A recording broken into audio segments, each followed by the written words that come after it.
राज्यसभा में कार्रवाई शुरू हो चुकी है। सीधे आपको लिए चलते हैं। वक्फ संशोधन बिल पेश किया जाएगा आज। पारित करें।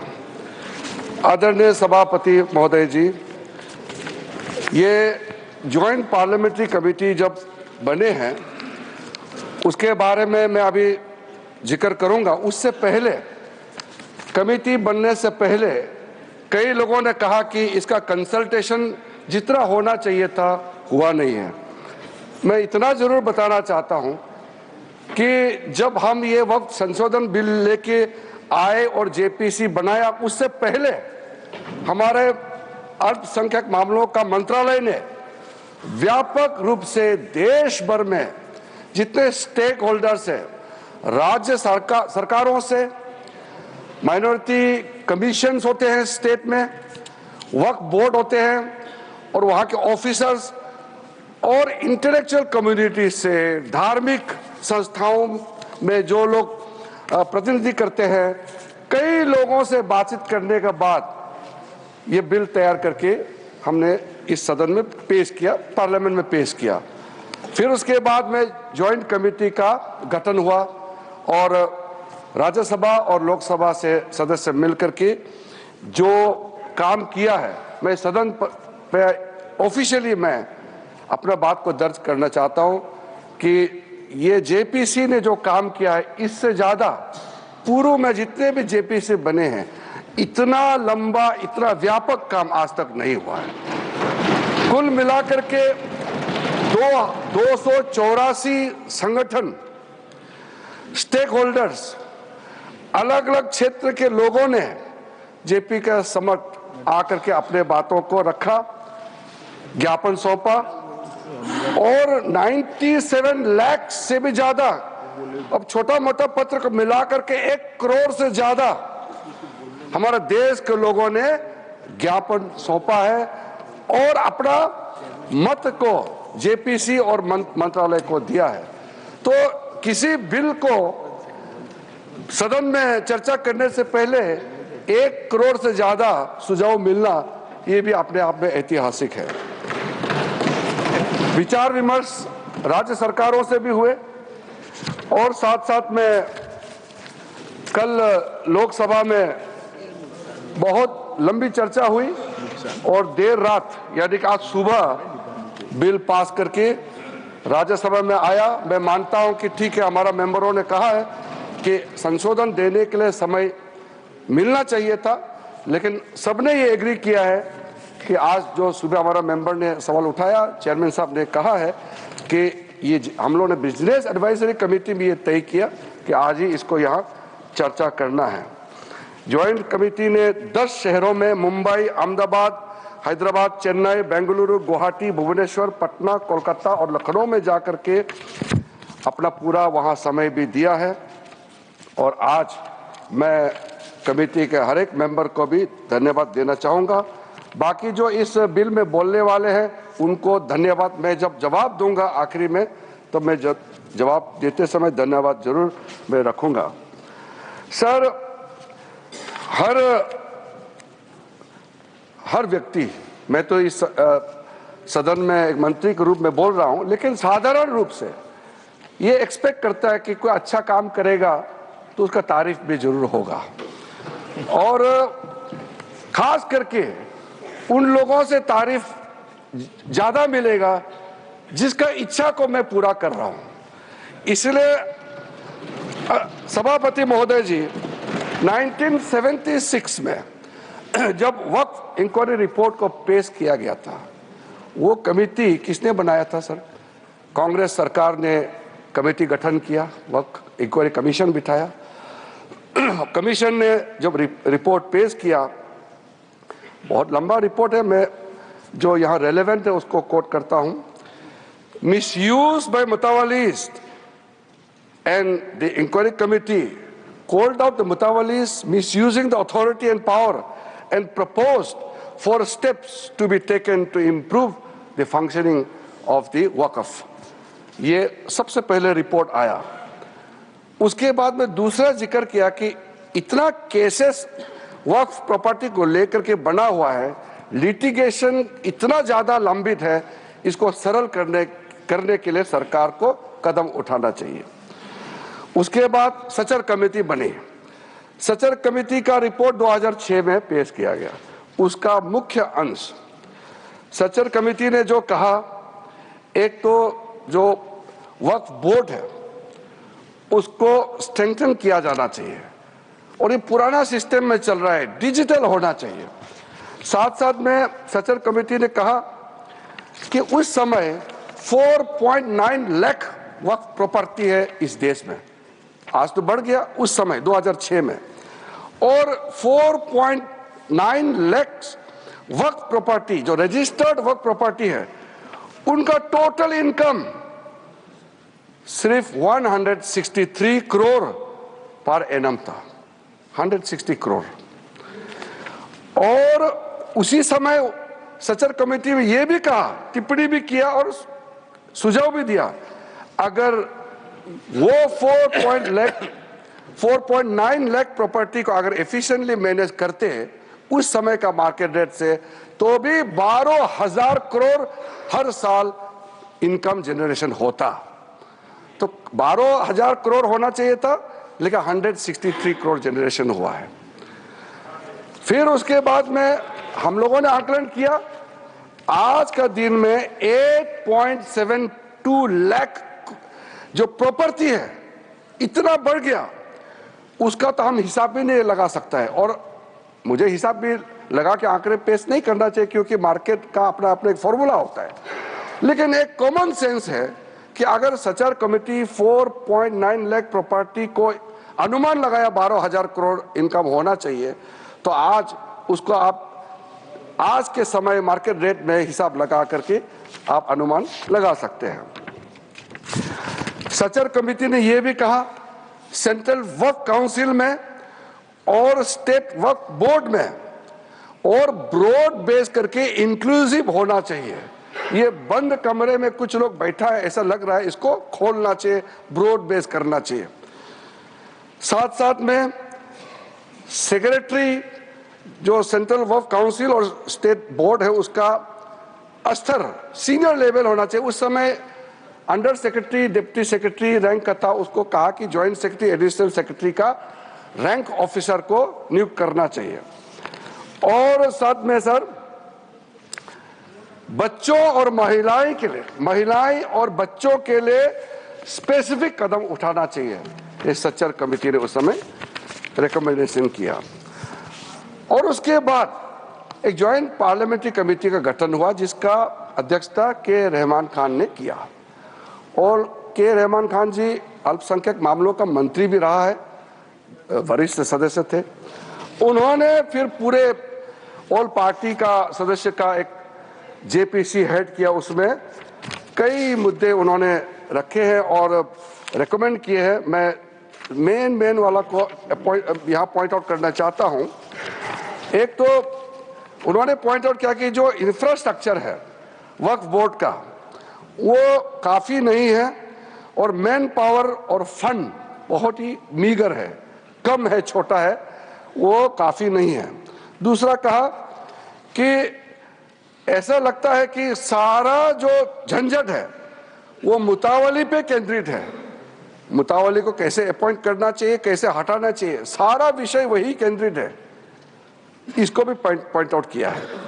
फिर डॉक्यूमेंटेशन के बारे में और सर्वे के बारे में वक्फ प्रॉपर्टी और लीगल जो सेटअप होना चाहिए वक्फ को लेकर के, इसके बारे में भी computerisation of Waqf board, central data bank होना चाहिए, इसका भी उस समय का जेपीसी ने कहा, म्यूटेशंस, रेवेन्यू रिकॉर्ड, और to adopt sound and acceptable financial and budgetary practices, इसका भी सुझाव दिया।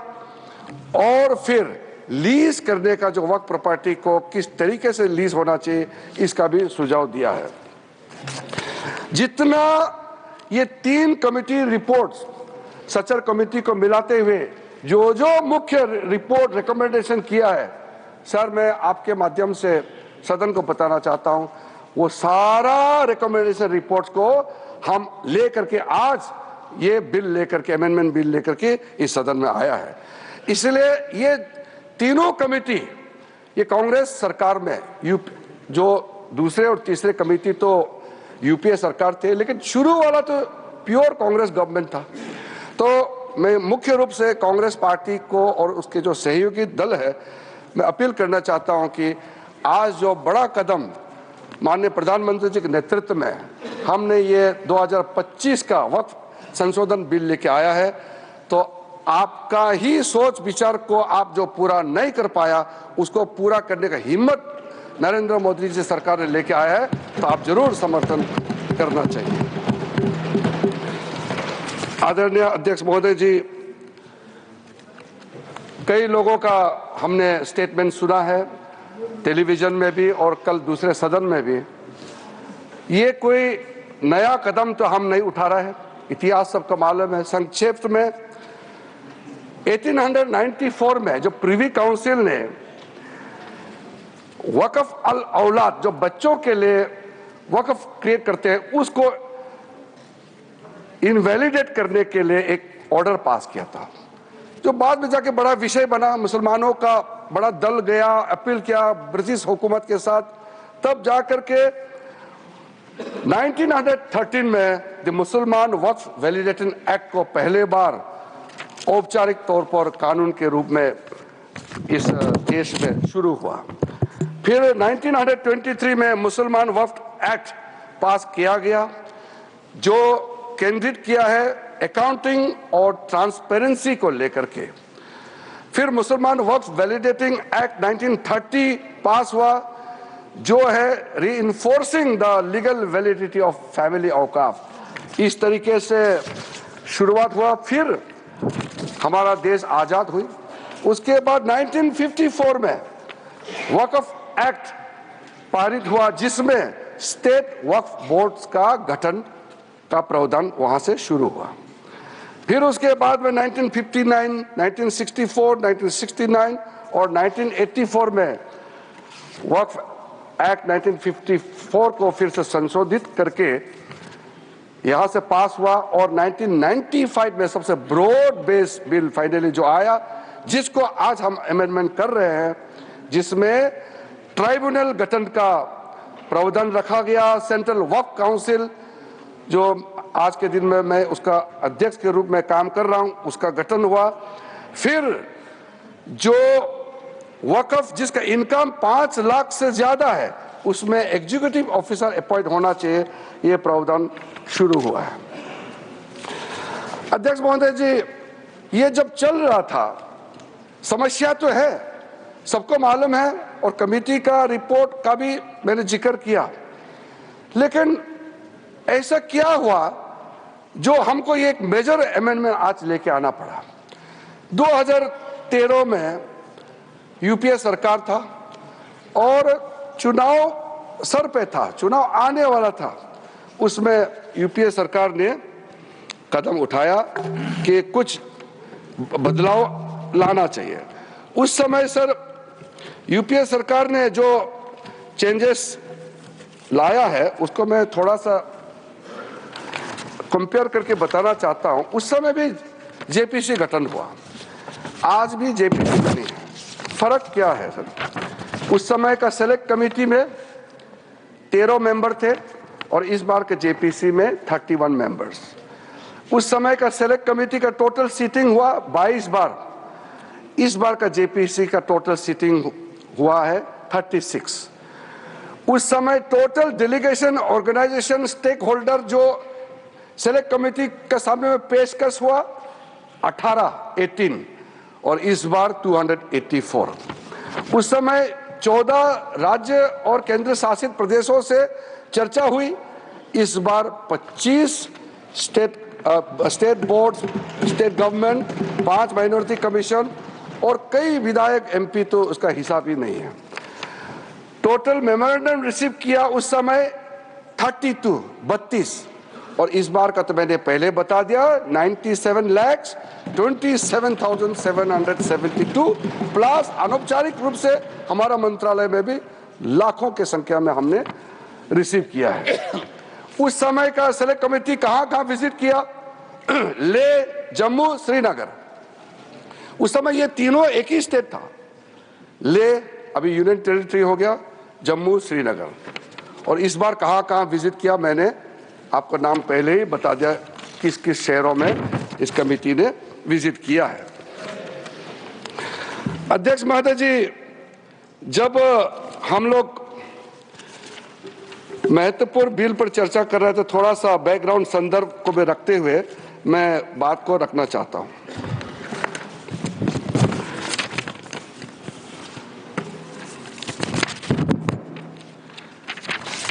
अध्यक्ष महोदय जी, यहां कहा गया है कि हम जो कदम उठा रहे हैं मुसलमानों को नुकसान होगा। कई लोगों ने कहा ये अनकॉन्स्टिट्यूशनल है, गैर कानूनी है और मुसलमानों का हक छीना जा रहा है। अलग अलग तरीके से लोगों ने अपना बात को रखा है।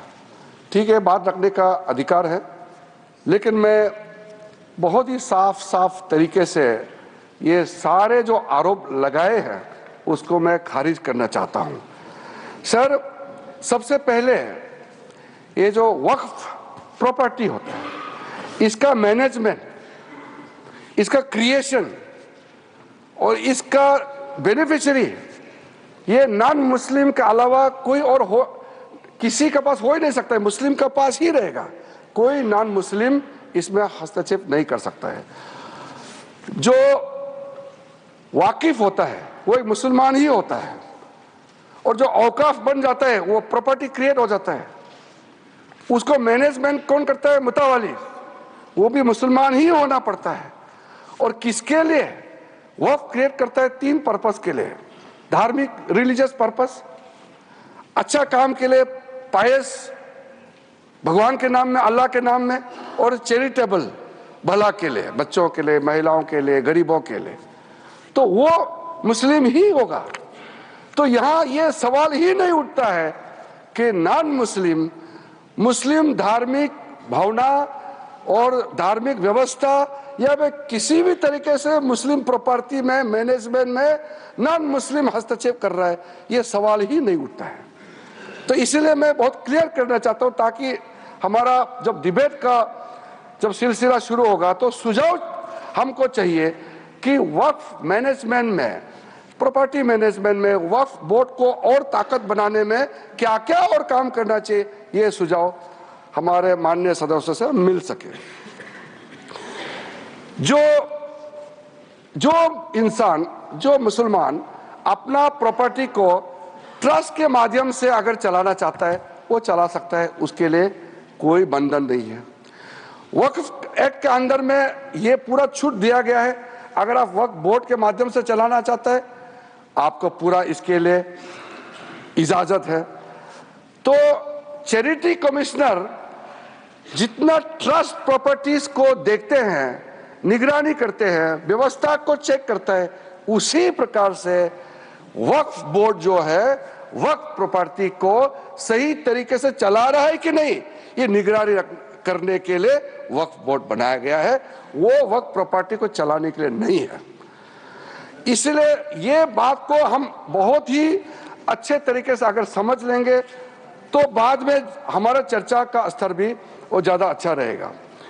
हमने सर जो प्रावधान किया है, बेसिकली ट्रांसपेरेंसी को, अकाउंटेबिलिटी को, एफिशिएंसी को, ये 3 बड़ा पैमाना है।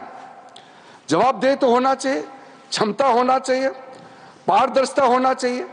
तो ये 3 जो व्यवस्था है, ये हमारा पूरा एक्सरसाइज जो है इस पे केंद्रित होता है।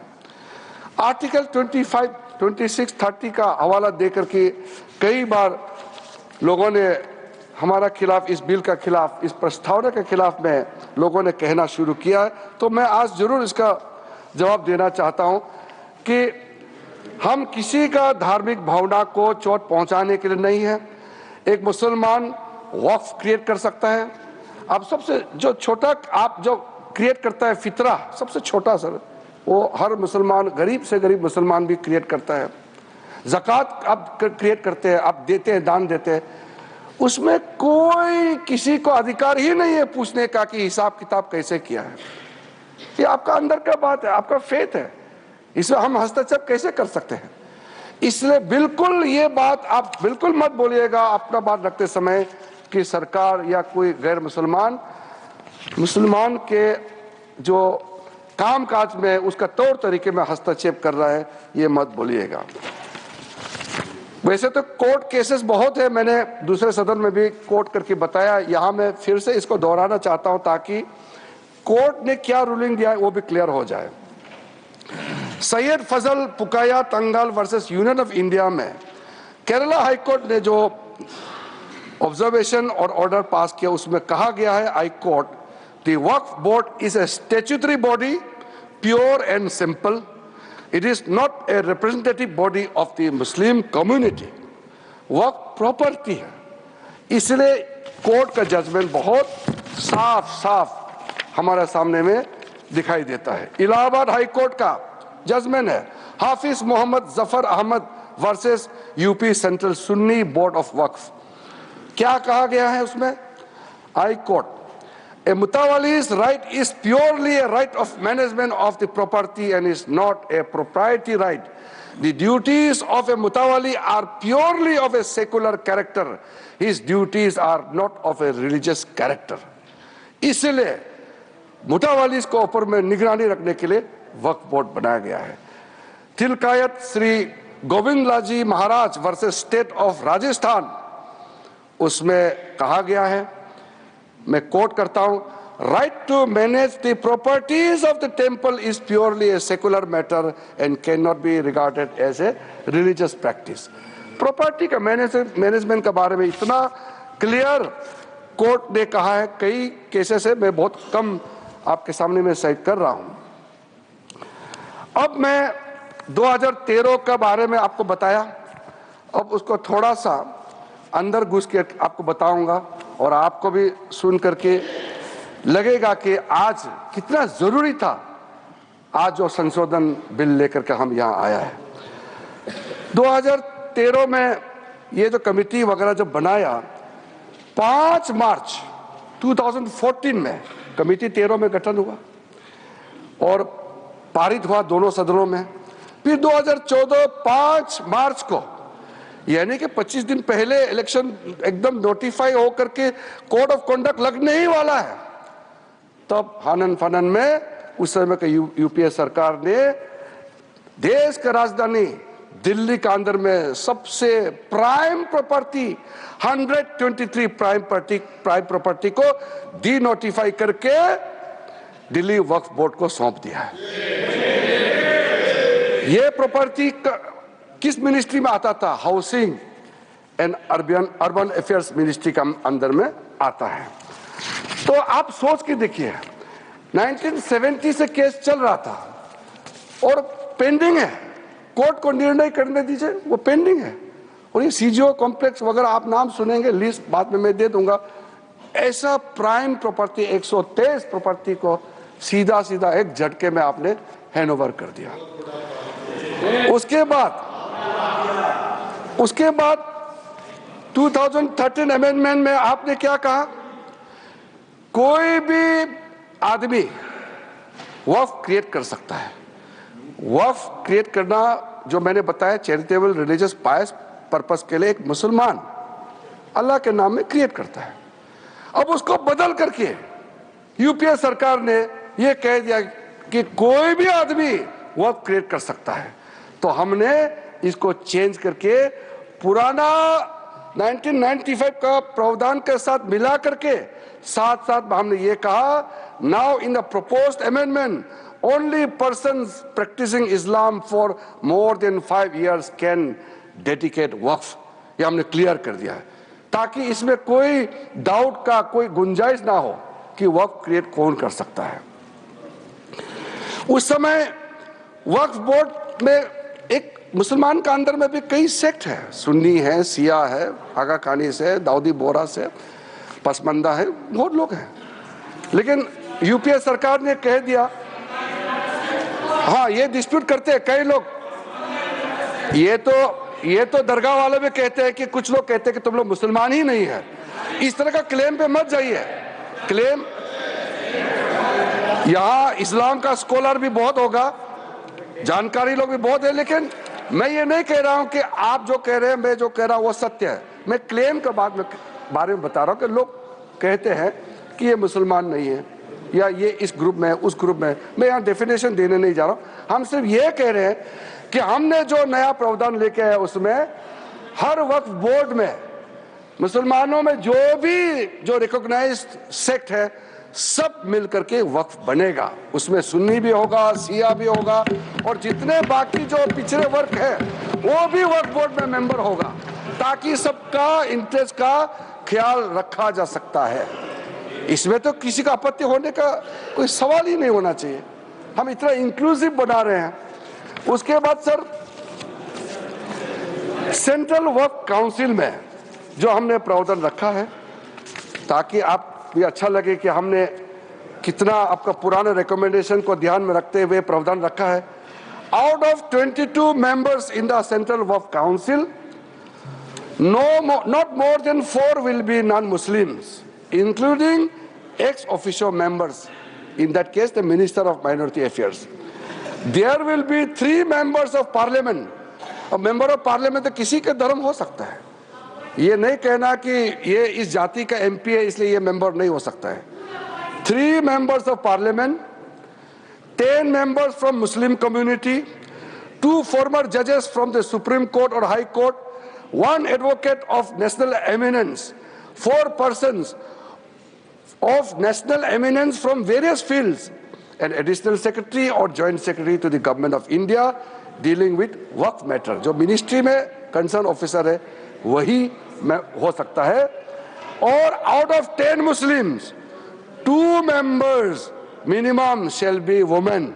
2 महिला सदस्य होना अनिवार्य है। स्टेट वक्फ बोर्ड्स में out of 11 members not more than 3 will be non Muslims. कल किसी ने कहा कि नॉन मुस्लिम मेजोरिटी हो जाएगा, सवाल ही पैदा नहीं होता है।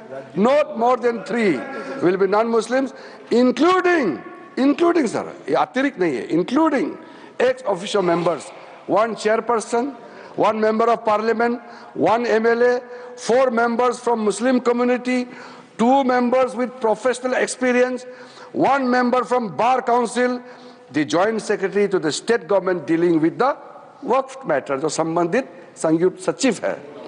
Out of 4 Muslim members 2 shall be women. ये हमने सुनिश्चित किया है। और दूसरा चेंज किया है, कितना जरूरी था। सेक्शन 108A में क्या आपने प्रावधान किया था? ये लिखा गया कि वक्फ का जो प्रावधान है, वक्फ एक्ट का जो प्रावधान है, बाकी देश में जितना कानून बनाया है उसको ऊपर में ये ओवरराइडिंग इफेक्ट होगा, ऐसा प्रावधान रखा। हमने इसको रेशनलाइज किया है। Now in the proposed amendment this provision is been omitted. This facilitates the legal harmonization of the Waqf act with all other property laws। इस देश में बहुत सारा प्रॉपर्टी लॉस है, ताकि सब में एक समन्वय हो जाए। हार्मोनाइजेशन होना जरूरी है सर। एक कानून दूसरा कानून का सर लड़ाई के लिए नहीं बनाता है। हार्मोनाइज करना बहुत जरूरी है। कॉन्फ्लिक्ट अवॉइड करने में तो आप भी अच्छा लगेगा, इसमें कोई विरोध होने का मुझे कोई कारण नजर नहीं आता है। सर, जो आज हम बिल लेके आया है, एक आप इसको कह सकते हैं नए सवेरा, एक अच्छा सोच के साथ जब हम आए हैं, तो हम बिल का नाम को भी, नाम से तो आपत्ति नहीं होना चाहिए, नाम को हमने अच्छा नाम लेकर के आया है। अब ये नया बिल का नाम होगा, इस एक्ट का नाम हो जाएगा उम्मीद। सर, उम्मीद नाम। अब उम्मीद से तो आपका कोई एतराज तो नहीं होना चाहिए। अब उम्मीद रखने का पीछे कारण है unified Waqf management empowerment efficiency and development. अब सर इसमें यूनिफाइड हम कहां से शुरू किया? पूरा जो व्यवस्था है उसको हमने यूनिफाई किया है। कलेक्टर का रोल से लेकर के सर्वे, रजिस्ट्रेशन, म्यूटेशन, इंक्रोचमेंट और जितना भी जो मैटर है उसको अब पारदर्शिता के साथ जब हमने यूनिफाइड एफर्ट डाला है, to overcome the issues which were pending for such a long time. तो इसको हमने यूनिफाइड एफर्ट के साथ में आया है।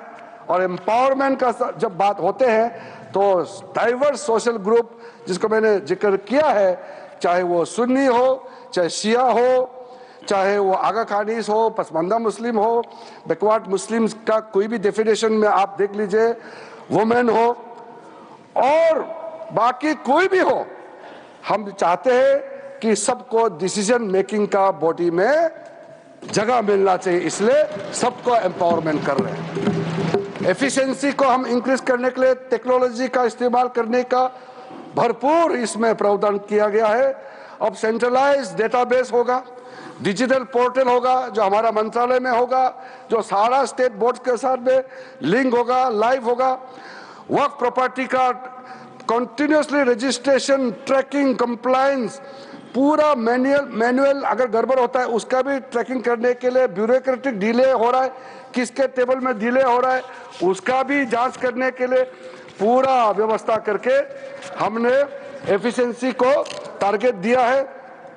और आखिर में डेवलपमेंट, जो मैंने आपको बताया कितना करोड़ हम इनकम जनरेट कर सकते हैं, इसलिए जो development of the Waqf property को मैं बहुत महत्वपूर्ण मानता हूं। मैंने कल भी इस बात को बताया है कि दुनिया का सबसे ज्यादा वक्फ प्रॉपर्टी हिंदुस्तान में है। और कई लोगों ने कहा कि डिफेंस, रेलवेज के बाद तीसरा डेटा बैंक देखा जाएगा तो वक्फ प्रॉपर्टी, जो लैंड प्रॉपर्टी जो है वक्फ बोर्ड के पास है। मैं उसको थोड़ा संशोधित करके बताना चाहता हूं, ये तीसरा नहीं है, दुनिया का सबसे ज्यादा लैंड प्रॉपर्टी नंबर 1 वक्फ बोर्ड के पास है हिंदुस्तान में। ये थर्ड नहीं है, क्योंकि डिफेंस और रेलवे को आप प्राइवेट प्रॉपर्टी के हिसाब से आप इसको गिनती नहीं कर सकता है, ये देश का प्रॉपर्टी है। इसलिए जब इतना प्रॉपर्टी हमारा देश में है, इसमें किसी को आपत्ति नहीं होना चाहिए, लेकिन आपत्ति तब होता है जब दुनिया का सबसे ज्यादा प्रॉपर्टी मुसलमानों के नाम में वक्फ प्रॉपर्टी हमारे देश में है और करोड़ों जो हमारे बहनाई हैं, गरीब मुसलमान हैं, उसको कोई फायदा नहीं मिल रहा है इतना प्रॉपर्टी। तो ये प्रॉपर्टी किस काम का? करोड़ों का प्रॉपर्टी कोई, मैं तो देखा हूं, मैं ये मंत्रालय संभालने का बाद भी और पहले भी कई वक्त प्रॉपर्टी है या संस्थाएं हैं बाहर में, बहुत गरीब अवस्था में भीख मांगने वाला भी मैंने देखा है। क्यों काम नहीं आ रहा है? अगर सही तरीके से वक्त प्रॉपर्टी को हम डेवलप करेंगे तो मैं कह सकता हूं अगले 3-4 साल के अंदर में करोड़ों गरीब मुसलमानों का जिंदगी आबाद हो जाएगा। थोड़ा सा अगर आप योगदान करेंगे, सब मिलकर के हम काम करेंगे तो क्यों नहीं कर सकते हैं। इसी मंशा के साथ हम यहाँ आज इस सदन में आए हैं। हमारा टारगेट जो है बहुत ही क्लियर है। 2013 में दूसरा प्रावधान जो चेंज किया था उसको हम लोगों ने क्या बदलाव किया है वो आप भी हमारा समर्थन करेंगे। वक्फ प्रॉपर्टी जो है ये तो आप जानते ही है, इसको कोई भी प्रॉपर्टी हो उसका एक टाइटल होने के लिए कोई डॉक्यूमेंट चाहिए, कोई रजिस्ट्रेशन चाहिए, कोई प्रूफ तो चाहिए। अगर वक्फ बाय यूजर के नाम में अगर हम वर्बली कह देंगे कि इतने साल पहले, 500 साल पहले हमारा बाप दादा या फलाना फलाना ने ऐसे किया था, ये जमीन, ये हमारा वक्फ जमीन है, तो ठीक आप क्लेम कीजिए, मगर कुछ तो दिखाना पड़ेगा सर, कुछ डॉक्यूमेंट होना पड़ेगा। तो वक्फ बाय यूजर ये जो हमने ऐसे आप आर्बिट्ररी नहीं कर सकते है। साथ साथ सेक्शन 40 में वक्फ बोर्ड किसी भी जमीन को अगर क्लेम करता है तो सीधा सीधा वक्फ बोर्ड डिक्लेयर किया जाता था, उसको हमने हटा दिया है। ये बहुत जरूरी था। अदरवाइज इसके बाद अगर आप 2013 में कितना वक्फ प्रॉपर्टी था, आज 2025 में कितना वक्फ प्रॉपर्टी का संख्या में जंप हो गया, तब आप पता चलेगा कि ये सेक्शन का कितना इसका दुरुपयोग किया गया है। लेकिन साथ साथ में हम लोग ने संरक्षण भी दिया है कि वक्फ बाय यूजर में जो वक्फ प्रॉपर्टी ऑलरेडी रजिस्टर्ड है, जो सेटल्ड केस है, हम उसको रेट्रोस्पेक्टिव जा करके उसको हम छेड़छाड़ नहीं करेंगे। ये प्रोस्पेक्टिव इफेक्ट होगा। हाँ, अगर कोई डिस्प्यूटेड है, कोर्ट में पेंडिंग है, बातचीत चल रहा है, डिस्प्यूटेड है, तो जाहिर सी बात है सर कि कोर्ट का अधिकार को तो हम यहाँ खत्म नहीं कर सकता है। तो इसीलिए unless the property is disputed, all those land, those property, work property which are registered, which has a proper documentation, they will remain so। और इसका अधिकार राज्य सरकारों का है। Land is a state subject, तो भारत सरकार, केंद्र सरकार तो कुछ कर नहीं सकता है, वो राज्य सरकार को ही अथॉरिटी दिया है। अब महिलाओं का अधिकार को लेकर के, बच्चों का अधिकार को लेकर के सब कहते हैं। मैंने कहा कि वक्फ औलाद का इतिहास बहुत पुराना है। राइट ऑफ इनहेरिटेंस का आप अलग अलग तरीके से इंटरप्रिटेशन भी करते आए हैं। तो हमने ये सुनिश्चित किया है कि जो विडोज है, जो डिवोर्स वुमेन है, ऑर्फन है, जो यतीम बच्चे हैं, उनके लिए संरक्षण तो होना चाहिए।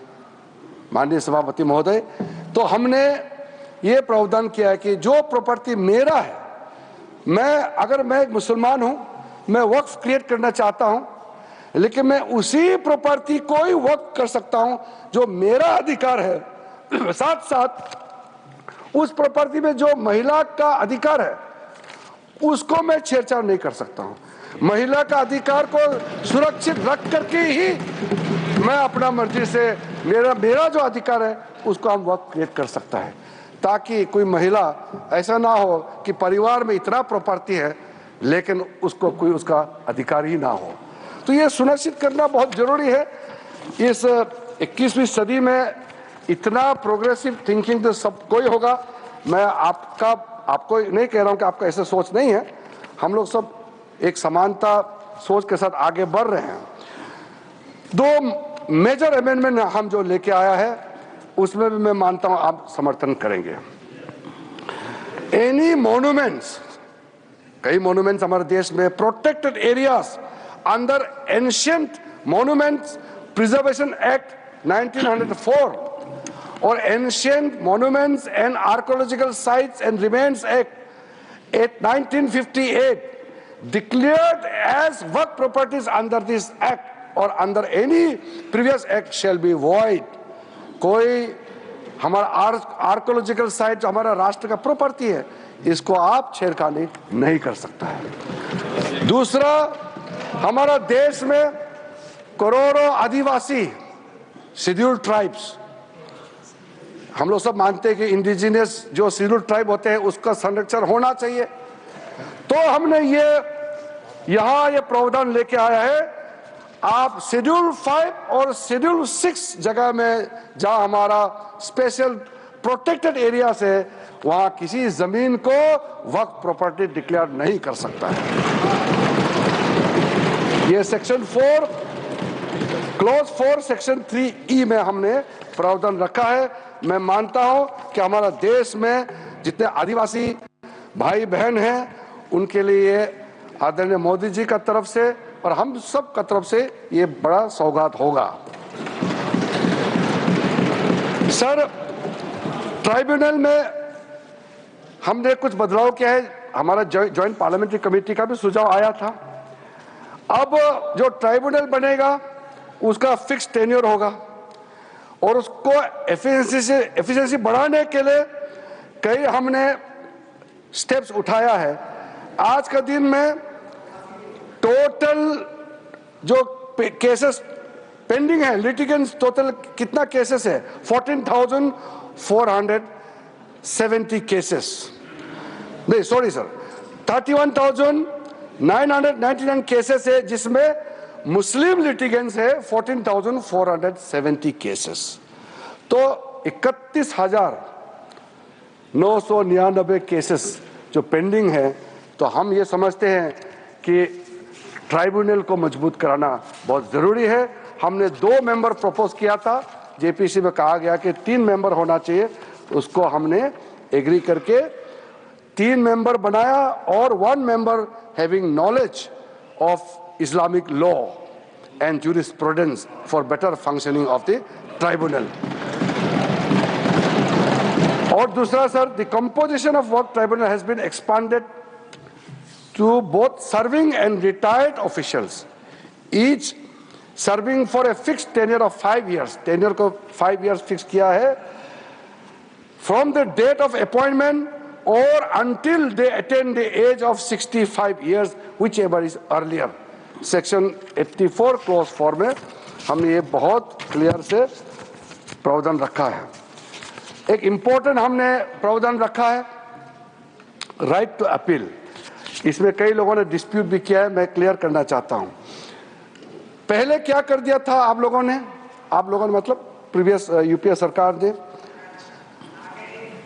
राइट टू अपील, अगर ट्राइब्यूनल से आपको निजात नहीं मिल रहा है, ट्राइब्यूनल में आपका सुनवाई नहीं हो पाया, तो आप कोर्ट नहीं जा सकते हैं।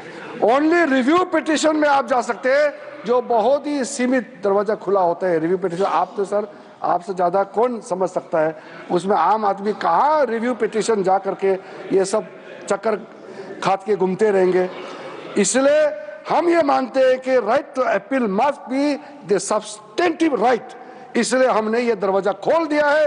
अगर ट्राइब्यूनल में आपको आपका हक नहीं मिला तो आप अपील कर सकते हैं, सिविल रिट आपका अपील करके किसी भी जगह में आपको जाने के लिए क्यों रोका जाना चाहिए। इसलिए हम ये मानते हैं कि जब हम ये अपील प्रोविजन रखा है तो ट्राइब्यूनल भी जल्दी जल्दी काम करेगा, कोर्ट भी जल्दी जल्दी काम करेगा, लोगों को भी जल्दी जल्दी न्याय मिलेगा, कहीं किसी का हमने दरवाजा बंद नहीं किया है। एनुअल कंट्रीब्यूशन जो आप देते हैं मुतावलिस, आप चिंता मत कीजिए, ये बहुत सोच समझ करके फैसला किया है, इससे कोई समस्या खड़ा नहीं होगा। वक्फ इंस्टीट्यूशन का जो कंट्रीब्यूशन है बोर्ड को देना होता है, पहले 7% होता था, हमने उसको घटा करके 5% कर दिया, ताकि ज्यादा पैसा आप गरीबों के लिए इस्तेमाल कर सके, बच्चों के लिए इस्तेमाल कर सके। आप काहे का बोर्ड को इतना पैसा देंगे, इसलिए हमने घटा करके वेलफेयर पर्पस में ज्यादा खर्चा करें, इसलिए इसको हमने सीलिंग कर दिया है। Very noble sir. Limitation act, आप तो जानते हैं लिमिटेशन एक्ट अगर लागू नहीं होगा तो फिर कहां तक जाएगा, कोई सीमा तय कैसे होगा। इसलिए हमने जब ये कानून पारित होगा, सरकार का अगर लैंड है तो उसका लॉ ऑफ लिमिटेशन के हिसाब से 30 years का प्रावधान रखा है, अगर प्राइवेट लैंड है तो 12 साल का हमने प्रावधान रखा है। मैं मानता हूं कि ये बहुत ही रीजनेबल हमने लॉ ऑफ लिमिटेशन को यहाँ अप्लाई किया है, और जिस दिन से ये एक्ट पारित होगा, एनफोर्स होगा, उसी दिन से ये हिसाब उसका गिनती शुरू किया जाएगा। सर, जो सेक्शन 40 का मिसयूज होने का कारण से जो एक ऐसा माहौल पैदा हो गया था, मेरे घर में कम से कम कितना डेलीगेशन पिटीशन आ चुके हैं। सेक्शन 40 में वक्फ बोर्ड ने ऐसा ही क्लेम कर दिया। अभी जो न्यूज में भी आपने पढ़ा होगा, केरला में 600 क्रिश्चियन फैमिलीज का, जो वो लोग सब खेती करने वाले लोग हैं, फार्मर्स लोग हैं, किसान हैं, उनका जमीन जो केरला में मुनम्बम केस के नाम से अभी सब लोग ने पढ़ चुका होगा, उसको वहां वक्फ बोर्ड ने क्लेम कर दिया और वो कहीं भी नहीं जा पाया। वो ठोकरे खाते रहे, घूमते रहे, जिसको लेकर के पूरा वहां के जो कैथोलिक बिशप्स काउंसिल है और दिल्ली में भी और अलग अलग कई हमारा क्रिश्चियन संगठनों ने हमको मेमोरेंडम दिया है, प्रेस रिलीज भी दिया है और अपील भी किया है। सारा मेंबर्स ऑफ पार्लियामेंट को अपील किया है। मैं नाम लेकर के सिर्फ केरला एमपीज को मैं दबाव नहीं डालना चाहता हूं मानसिक रूप से, बहुत ज्यादा प्रेशर होगा केरला का एमपीज को। ये तो सबके लिए अपील किया है कि जो बड़े हमारे चर्च के जितने भी बड़े बड़े बॉडीज हैं, उन्होंने अपील किया है कि अपना विवेक का इस्तेमाल करें और सारा मेंबर्स ऑफ पार्लियामेंट इस वक्त अमेंडमेंट बिल को समर्थन करना चाहिए। तो कम से कम चर्च का अपील को तो आप लोग मानिएगा। सर, कई केसेस है, उसको तो मैंने कई बार दोहरा चुका है, इसलिए सारा केसेस, तमिलनाडु का केस हो या कर्नाटका में जो केस हो या हरियाणा वाला गुरुद्वारा वाला को वक्फ क्लेम करना, कई केसेस है। मैं उसको साइड नहीं करना चाहता हूं क्योंकि संख्या बहुत ज़्यादा है, लेकिन सर ये बात तो मैं जरूर कहूँगा क्योंकि हम लोग इस महान सदन में बैठे हैं। 2013 में 123 प्रॉपर्टी को तो उस समय सरकार ने डी नोटिफाई कर दिया था। उसके बाद सर, उसके बाद कई लोगों ने कहना शुरू किया और स्टेटमेंट मीडिया में भी है कि ये पूरा पार्लियामेंट बिल्डिंग भी वक्फ प्रॉपर्टी है। अब सोचिए सर, अगर वो सरकार कंटिन्यू रहता, नरेंद्र मोदी जी का सरकार नहीं आते तो कितना खतरा मंडरा रहा था हमारे सर के ऊपर में, आप सोचिए। तो हम तो देश के लिए सोच समझ करके आज ये बिल लेके आए हैं, तो ये हमारे लिए कोई इसमें एक लाल पैसा बेनिफिट मिलने वाला नहीं है। ये बिल करोड़ों गरीब मुसलमानों को फायदा पहुंचाने के लिए और गलत काम ना हो, गलत तरीके से दूसरा का जमीन को हड़प ना ले, इसको प्रतिबंध लगाने के लिए, रोकने के लिए अच्छा सोच के साथ हम ये बिल लेके आए हैं। अन्य सभापति जी, मैं कहने के लिए बहुत कुछ है क्योंकि ये ओपनिंग है। हमारे यहाँ जितना विद्वान माननीय सदस्य हैं, उनके बातों को मैं सुनने के लिए बहुत इच्छुक हूँ, तो सुनने के लिए मैं तैयार हूँ। हमारे वरिष्ठ माननीय मंत्रीगण भी यहाँ बैठे हैं, हम लोग सब सुनेंगे। तो जेपीसी में जो सदस्य हैं और जो सदस्य नहीं हैं, सबका सुझाव हम सुनते हुए आखिरी में जैसे हमने टाइम यहाँ दिया है चर्चा के लिए, मैं उसका बारीकी से जवाब देने का कोशिश करूँगा। मैं सिर्फ ही इतना ही अनुरोध करूँगा कि आप ऐसा बात मत बोलिए जिससे हंगामा खड़ा हो जाएगा। ऐसा बात बोलिए जो सुन करके हमारा कानों को भी थोड़ा अच्छा लगेगा। हम बैठ करके सुनने के लिए तैयार है और चर्चा का स्तर ऊंचा होगा। मैं इसी उम्मीद के साथ आप सबको इस महत्वपूर्ण जो उम्मीद का जो हमारा बिल लेकर के आए हैं उसको समर्थन करने के लिए मैं अपील करता हूं।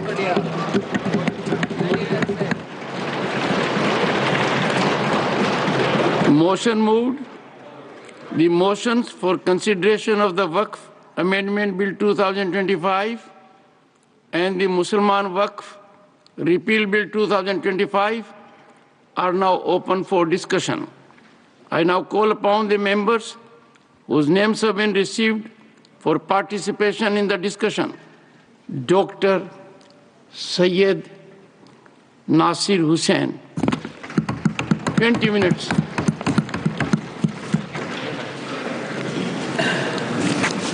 चेयरमैन सर, मैं आभारी हूं, आपने मुझे महत्वपूर्ण बिल पे बात करने का मौका दिया और मेरी पार्टी और आप मिलके मुझे जेपीसी का सदस्य भी बनाया था।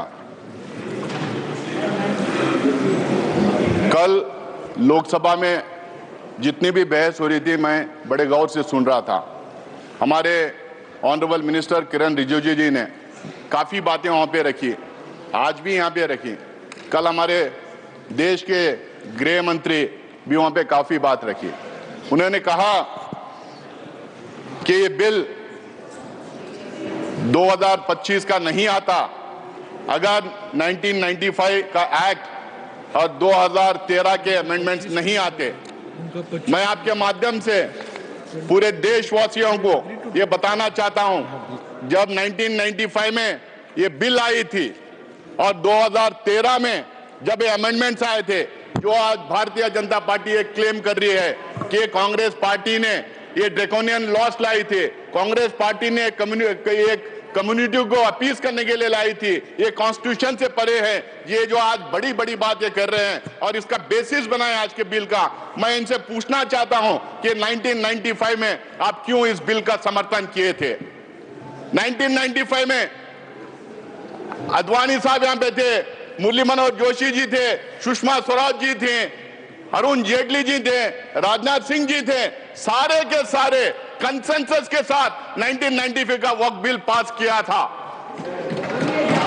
2013 में जब ये अमेंडमेंट्स आए थे, जब भी कंसेंसस से पास किया गया था।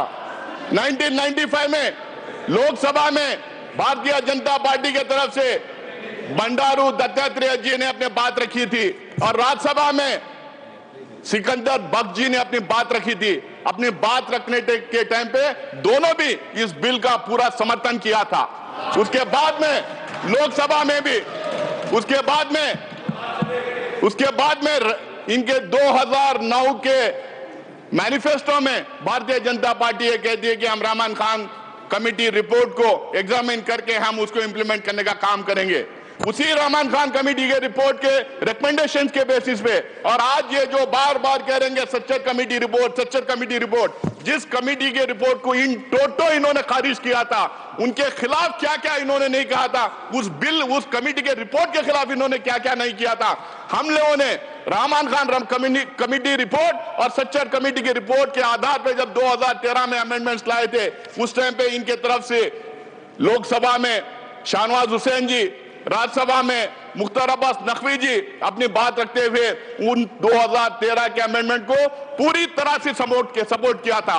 मैं इन लोगों से पूछना चाहता हूं, अगर ये ड्रैकोनियन लॉ था, अगर ये किसी एक कम्युनिटी को अपील करने का मामला था, अगर ये कॉन्स्टिट्यूशन के परे थे, तो आपने क्यों सपोर्ट किया था? क्यों कंसेंसस के साथ आपने ये बिल पास करने दिया था? आप 2013 के बाद सर 2014 में ये लोग सरकार में आ गए। 2014 से 2024 तक इनको समझ में नहीं आया कि ये ड्रैकोनियन लॉ है। इनको ये समझ में नहीं आया कि कम्युनिटी को अपील करने के लिए लाया गया है। 2024 में फिर ये बिल इनको 2024 में इनको याद आ गया, वक्फ बोर्ड ड्रैकोनियन लॉ है, कम्युनिटी को अपील कर रहे हैं। 2024 में याद आया। क्यों 2024 में याद आया? 10 साल क्यों आपको याद नहीं आया? 2024 में इसलिए याद आया क्योंकि 400 का नारा इनको दिए थे, 240 में निपट गए थे। इनको बिल्कुल मेजॉरिटी नहीं मिली थी। इनको अब समझ में नहीं आ रहा कैसे अपना वोट बैंक बढ़ाएं। इनको यह समझ में नहीं आ रहा कौन सा मुद्दा उछालें, तो इन्होंने वक्फ बोर्ड को लेके आया, इस एक्ट को लेके आके कम्युनल पोलराइजेशन करने का काम कर रहे हैं। आप कह रहे हैं कि हम अपील कर रहे हैं, आप पोलराइज करना चाह रहे हैं। पूरे देश को, पूरी दुनिया को पता है पोलराइजेशन देश में होता है तो किसका फायदा होता है करके। कौन पोलराइज करता है, कौन धर्म की राजनीति करता है, कौन किसी एक कम्युनिटी को विलन बना के उसके खिलाफ में एक नैरेटिव बिल्डअप करने का काम करता है। और ये पूरी बिल मैं दावे के साथ कह सकता हूं और पूरे में तत्व के साथ, लॉजिक के साथ यहां पे अपनी बात रखूंगा, ये बिल टोटली फॉल्सिटी पे है, ये मिस इन्फॉर्मेशन कैंपेन पे है। एक नैरेटिव बिल्डअप करने की पिछले 4 महीने से 6 महीने से कोशिश की गई है। इसमें सिर्फ ये नहीं, पूरा गोदी मीडिया लग गया इनके सपोर्ट में।